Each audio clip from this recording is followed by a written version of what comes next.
All right, good Monday morning, everyone. Thanks for stopping by for a quick check of your forecast. Hope you guys are doing well today. We've got some quieter weather for today and probably the first half of this week, but we are about to move into what's considered probably an active weather pattern for us here in the high plains. So we're going to dive into some of those details, and we're going to try and talk you through it.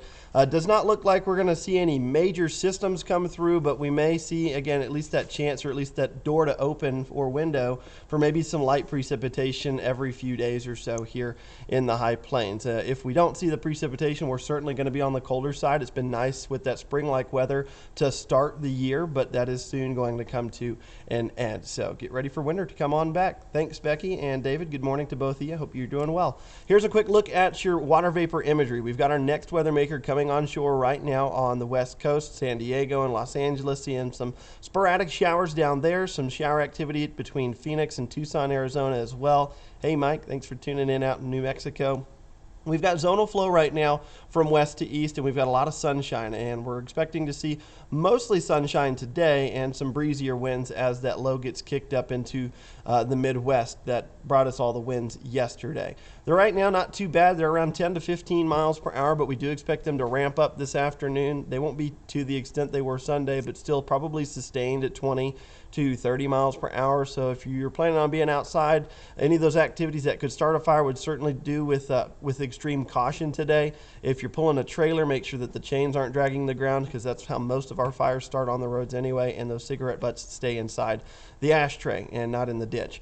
For the dog walk forecast, we have temperatures climbing into the low 60s this afternoon. Will be about 10 degrees warmer than normal. Won't rule out some isolated showers with this next system coming through Tuesday night into Wednesday, but it's going to be pretty well moisture starved as it rips across the South Plains. And unfortunately, the upper level track itself doesn't look very favorable for moisture for us either. And so a lot of us will, I think, be dry slotted. We will see building clouds, but when these systems pass to our north, we don't get a lot of that low level moisture we need to saturate the lower levels of the atmosphere. And that keeps us very dry. So we'll see the cloud cover. I don't think we'll see much rainfall out of this system as it comes through.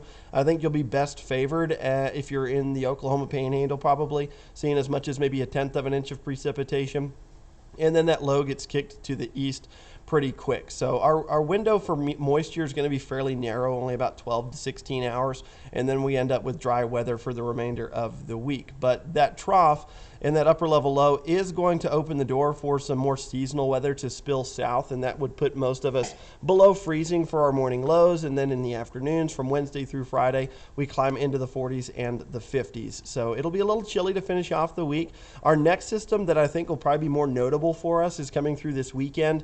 That one is the overall synoptic look, that's a positive tilted trough. That does not bode well for moisture usually if it's an open wave, but most models do keep this low closed off, and so that would help wrap in some of that moisture with it. It should be a little bit more saturated, at least a deeper profile of moisture with that system.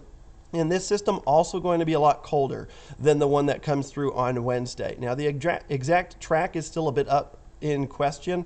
A few models keep all the active precipitation in the northern panhandles, and then the Euro this morning brought a lot of it down to the south of us between Amarillo and Lubbock. But temperatures would be marginally cold enough that I think winter weather or snowfall would be the predominant precipitation type with it. It does not look like it's going to be a huge rainmaker or snowmaker, but we could see as much as maybe 1/4 inch of some precipitation in at least areas around the region, which if you kind of take that and convert it to snow, we like to use a 10-to-1 ratio. So you just move that decimal place over 1, and that gives you a rough idea of maybe how much snow you could see if you did have a 1/4 inch. You'd have about 2 to 3 inches of snow potentially, which is not a huge event. It is a decent snow event for us, and it is going to end our dry streak if that were to happen, but does not look like it's going to be a major event. Looks like it'll be kind of at a more minor level. It is going to keep us cold Saturday. Here's your 9-day temperature trend. Again, we're going to have some spring-like weather today and tomorrow, and then we just kind of go downhill in a hurry, and we're 36 for your high Saturday. We get some moderate warming on Sunday and Monday of next week, but then that third weather maker could come through on Tuesday of the following week. That'd be around the 24th, 25th time frame. That one also, just depending on how it evolves, could bring in some more moisture, or at least opening that door for the opportunity. Again, not guaranteeing you any moisture, but it is going to keep us cold through the remainder of January before we start to warm back up as we approach February 1st.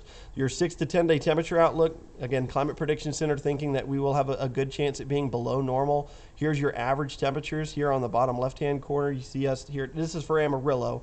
Average high being 53 and average low being 26. And then the chance for some moisture. The window is there. It's open. We just need the systems to take a favorable track for us to see that moisture come down to the surface. But I think the northwest and the north side of the Panhandles probably best favored for some kind of precipitation over the next 10 days or so. That first one this weekend looks like, at least just depending on which model you look at, ensembles kind of favor the northern half of the area. Again, showing about a 1/4 inch of moisture in those areas that do see that precipitation, which would more than likely be snow. And some of them even have us getting close to a 1/3 to even a 1/2 inch of precip over the next 10 to 14 days. So this doesn't end on the 25th. We could see another system or two come through between the 23rd and the 29th, keeping us cool. That semi-persistent troughing with that negative PNA in the west, at Pacific North American Oscillation. And that's where we'll have a lot of that upper level low just kind of stagnant over the desert southwest, and downstream of that usually is a good spot to be in for some active storm systems to come through. We just need them to take a good track for the moisture. We don't like to get dry slotted, which is still a possibility with a couple of them, which will more than likely happen with that system on Wednesday for a lot of us. Here's your highs for today. We'll be in the 50s and 60s area wide with just a few 70s down to our south and east. Lows tonight will fall into the 30s and 40s.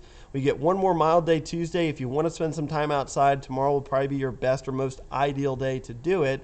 In general, we'll still see fairly light winds around 10 to 20, at least for us. That's fairly light, but they'll be kind of breezy at times, could gust above 30 miles per hour. And then Wednesday, we'll have some windier conditions behind the front with a 20% chance at some AM showers and just some cool weather for the remainder of the week. I know there's been a couple of other social media accounts saying prolonged cold snap below freezing.